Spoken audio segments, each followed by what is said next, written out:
Hi friends, Mahesh Babu అన్నయ్య రమేష్ బాబు కొడుకు జయకృష్ణ హీరోగా నటించిన శ్రీనివాస మంగాపురం ఈ సినిమా ఈరోజు రిలీజ్ అయింది.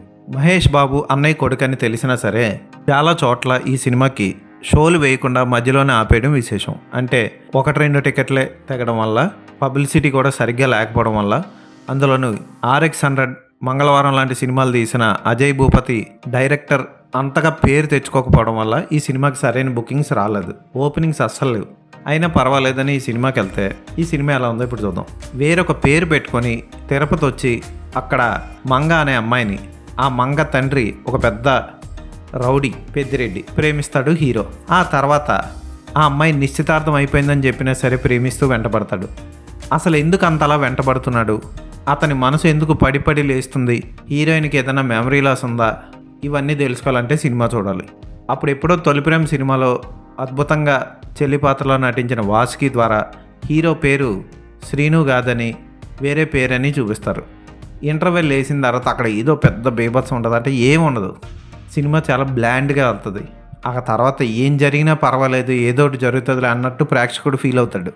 నరేష్ మధ్యలో వచ్చి స్వతంత్ర బాబు ఇలాంటి పేర్లు, ఆ పేర్లు కూడా వెరైటీగా అనిపిస్తాయి, కానీ అంత ఆకట్టుకున్నట్టు క్యాచీగా ఉండవు.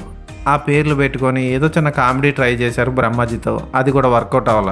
మోహన్ బాబు పాత్ర మాత్రం చూడడానికి చాలా బాగుంది. చాలా రోజుల తర్వాత ఆయన్ని సూపర్గా అద్భుతంగా చూపించారు. లుక్ వైజ్ క్యారెక్టర్లో కూడా పెద్దగా సీన్లు ఉండవు ఆయనకి నటించడానికి, ఏవో 2-3 సీన్లు, క్లైమాక్స్ అంతే.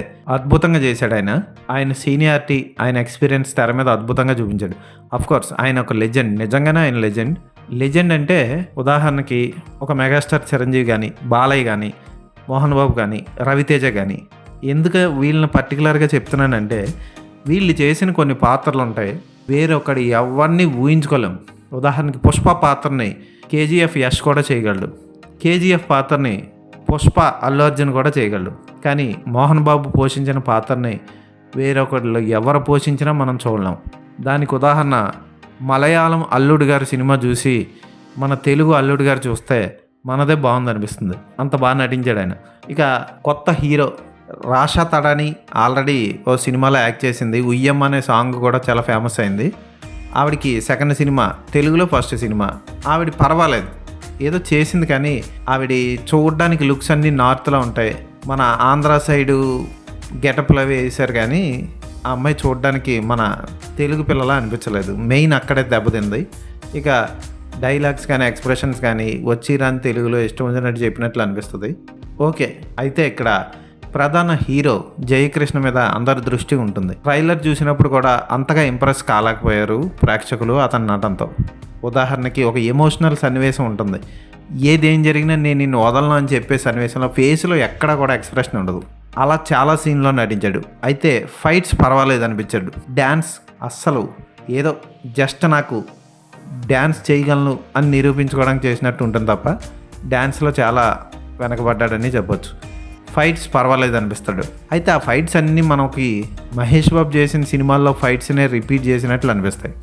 చూడడానికి అక్కడక్కడ మహేష్ బాబులా కంటే వాళ్ళ నాన్నగారైన రమేష్ బాబులా ఈజీగా తెలిసిపోతూ ఉంటుంది.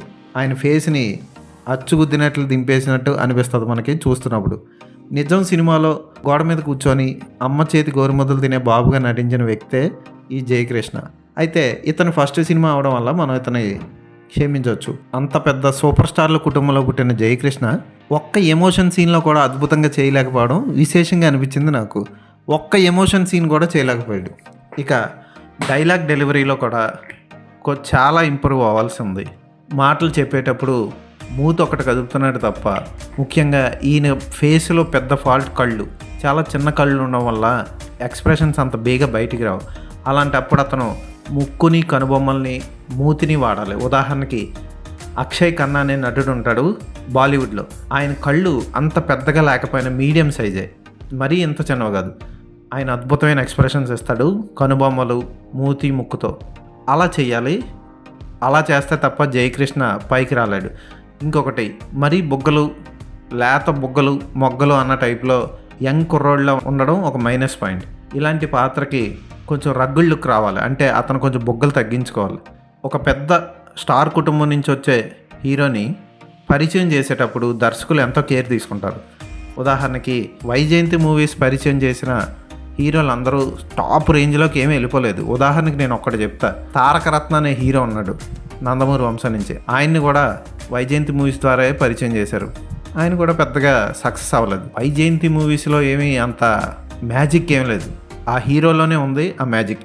ఉదాహరణకి ఘట్టంనేని వంశం నుంచి మహేష్ బాబుని పరిచయం చేసింది వైజయంతి మూవీస్.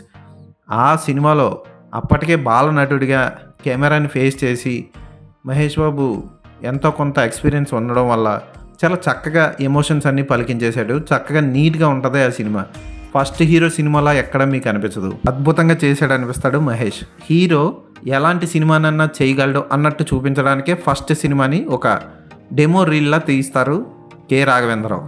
ఒక 3 ఫైట్లు, 6 పాటలు, ఒక చేజు, బైక్ నడపడం, కర్రసాము, కత్తిసాము, హీరోయిన్తో రొమాన్స్, అల్లరి, ప్రేమ కోసం పడే బాధ, సెంటిమెంట్, ఇవన్నీ చూపిస్తాడు. మీరు కావాలంటే రాజకుమార్ సినిమా చూడండి, ఇవన్నీ ఉంటాయి ఆ సినిమాలో. అలా చూపించి హీరోని ప్రజెంట్ చేయాలి. కానీ అఫ్కోర్స్ కామెడీ కూడా ఉంటుంది ఆ సినిమాలో, మీరు చూడండి. అవన్నీ హీరోతో చేయిస్తాడు గొప్ప దర్శకుడు రాఘవేంద్ర గారు. కానీ ఇక్కడ అజయ్ భూపతి ఇప్పుడు వస్తున్న కొత్త స్టైల్ వచ్చేసింది, ఫిల్మ్ మేకింగ్లో ఒక అద్భుతం వచ్చేసింది, 2 పాటలు ఉంటాయని చూస్తారు, ఇలాంటివి ఏమి ఉండవు. స్టైల్ ఎప్పుడూ మారుతూనే ఉంటుంది, మార్పు అనేది సహజం. మీరు మంచి సినిమా తీయండి, అద్భుతమైన పాటలు పెట్టండి, ఎవడు చూడ్డు. ఈ సినిమాలో పాటలు ఉంటాయి. ఆ జీవి ప్రకాష్ తమిళ వాసన వచ్చేసే పాటలు కొట్టాడు, ఒక్క పాట కూడా బాగోదు. దానికి తోడు లిరిక్స్ కూడా అగ్నిపర్వతం పైన విరిసిన ఓ, ఏంటో ఆ పాటలు నాకేం అర్థం కాలేదు, నాకేం అంతగా నచ్చలేదు. చాలా కేర్ తీసుకోవాలి. ఇప్పుడు ఉదాహరణకి మహేష్ బాబు తన కొడుకుని ఇంట్రడ్యూస్ చేస్తున్నప్పుడు ఎంత కేర్ తీసుకుంటారో అంతే కేర్ తీసుకోవాలి. కానీ అక్కడ ఏమి కేర్ తీసుకున్నట్టు చాలా కేర్లెస్గా సినిమాని ఏదో ఒకటి తీసేయండి వదిలేయండి అన్నట్టు తీసినట్లు ఈ సినిమా చూస్తే తెలిసిపోతుంది. అయితే ఈ సినిమాలో కెమెరా వర్క్ బాగుంది, కొన్ని చోట్ల బాగా తీశారు. కలర్ కరెక్షన్ అంత గొప్పగా లేదు, టోన్ మొత్తం ఒకేలా అనిపించదు సినిమా చూసేటప్పుడు.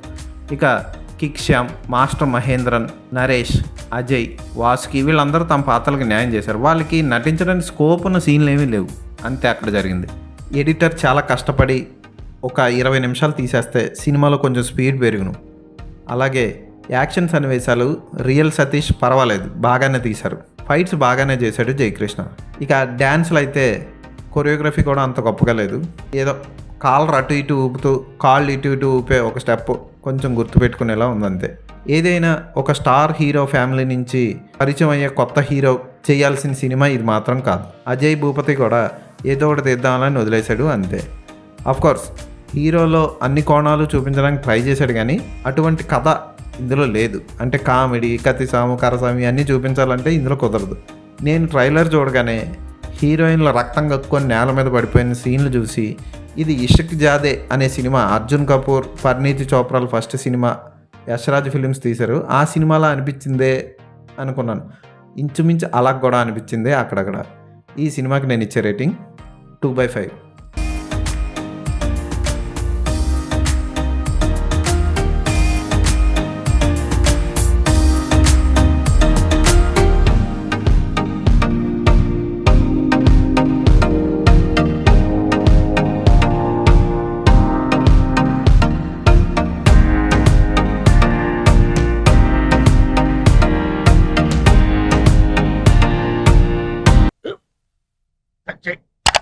స్కూల్ బెంచ్ లాగా ఎంత గట్టిగా ఉందోరా. కొట్రా, కొట్టు, పర్లేదు, కొట్టు. పెట్టేసింది బాబాయ్. ఏంటి నువ్వు కొడతావా? కమా బిట్ మీ యార్. వద్దు బాబాయ్. వాడిని నేను కొట్టడం లేదమ్మా, వాడినే నన్ను కొట్టమంటున్నాను. నువ్వేం కంగారు పడక్కర్లేదు. అడుగుతావేంటి?